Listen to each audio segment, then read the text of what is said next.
السلام علیکم دوستو، ایک نئی ویڈیو ایک نئے ٹاپک کے ساتھ آپ کے لیے لے کے آیا ہوں۔ دوستو، اس ویڈیو میں آپ کو بتاؤں گا کہ وہ کون کون سی ایسی چیزیں ہیں جن کو کبھی بھی اکٹھے استعمال نہیں کرنا چاہیے۔ دوستو، بہت ساری ایسی چیزیں ہیں جن کو اکٹھے استعمال کرنے سے بہت سے امراض پیدا ہونے کے چانسز بڑھ جاتے ہیں، جس طرح تربوز کھانے سے اوپر پانی پینے سے ہیضہ ہونے کے چانسز بڑھ جاتے ہیں۔ اسی طرح بہت ساری ایسی چیزیں ہیں جن کو اکٹھے استعمال کرنے سے بہت سے امراض پیدا ہونے کے چانسز بڑھ جاتے ہیں۔ تو آج اس ویڈیو میں آپ کو یہی بتاؤں گا کہ وہ کون کون سی ایسی چیزیں ہیں جن کو آپ اکٹھا استعمال کبھی نہ کریں۔ ان کو اکٹھا استعمال کرنے سے بہت سے امراض پیدا ہونے کے چانسز بڑھ جاتے ہیں۔ تو چلیے شروع کرتے ہیں، وہ کون سی ایسی چیزیں ہیں جن کو اکٹھے کبھی نہیں استعمال کرنا چاہیے۔ تو اس سے پہلے اگر آپ لوگوں نے میرے چینل کو ابھی تک سبسکرائب نہیں کیا تو نیچے دیے ہوئے ریڈ کلر کے بٹن پر کلک کر کے میرے چینل کو سبسکرائب کر دیں اور ساتھ ہی دیے ہوئے بیل آئیکن پر کلک ضرور کر دیں تاکہ آنے والی ویڈیو کی نوٹیفیکیشن پراپر آپ کو ملتی رہے۔ دوستو، اگر ویڈیو اچھی لگے تو اس کو لائک ضرور کرنا، اور اگر آپ لوگوں کے ذہن میں کوئی سوال ہے تو مجھے کمنٹ کریں۔ تو چلیے شروع کرتے ہیں۔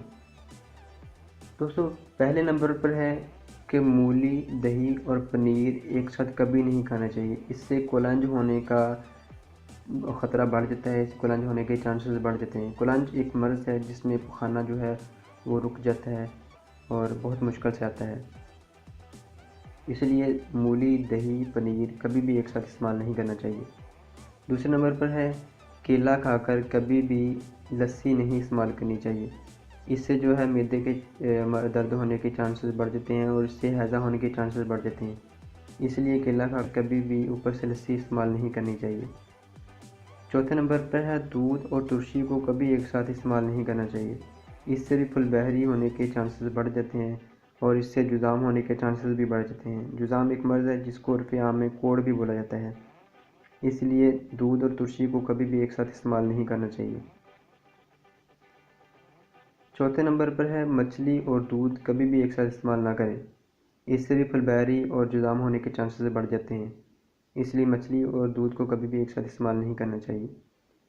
پانچویں نمبر پر ہے مچھلی، گنے کا رس یا شہد کبھی بھی اکٹھے نہ استعمال کریں، اس سے بھی جو ہے جذام اور پھل بہری کے چانسز بڑھ جاتے ہیں، اس لیے جذام سے بچنے کے لیے اور پھل بہری سے بچنے کے لیے مچھلی، گنے کا رس یا شہد کبھی اکٹھے استعمال نہ کریں۔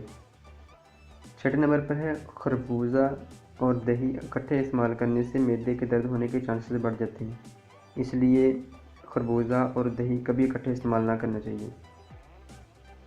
ساتویں نمبر پر ہے کچا دودھ نہ استعمال کریں۔ کچا دودھ استعمال کرنے سے ہیضہ ہونے کے چانسز بڑھ جاتے ہیں، اس سے بہت سے امراض پیدا ہونے کے بھی چانسز بڑھ جاتے ہیں۔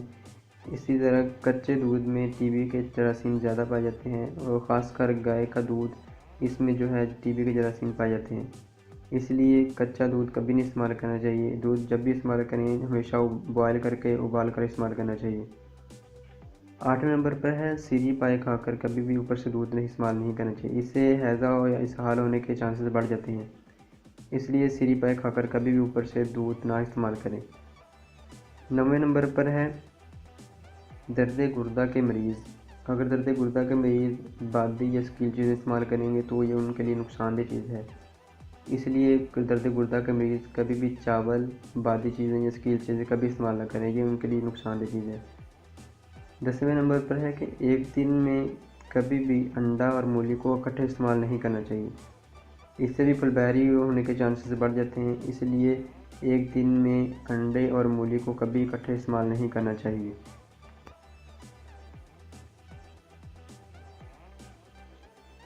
تو یہ تھی کچھ چیزیں جو آپ چھوڑ کر یا جن چیزوں سے آپ احتیاط کر کے بہت سے امراض سے بچ سکتے ہیں۔ دوستو، امید کرتا ہوں آپ لوگوں کو میری ویڈیو پسند آئی ہوگی۔ اگر پسند آئی ہے تو اس کو لائک ضرور کریں۔ السلام علیکم، اللہ حافظ۔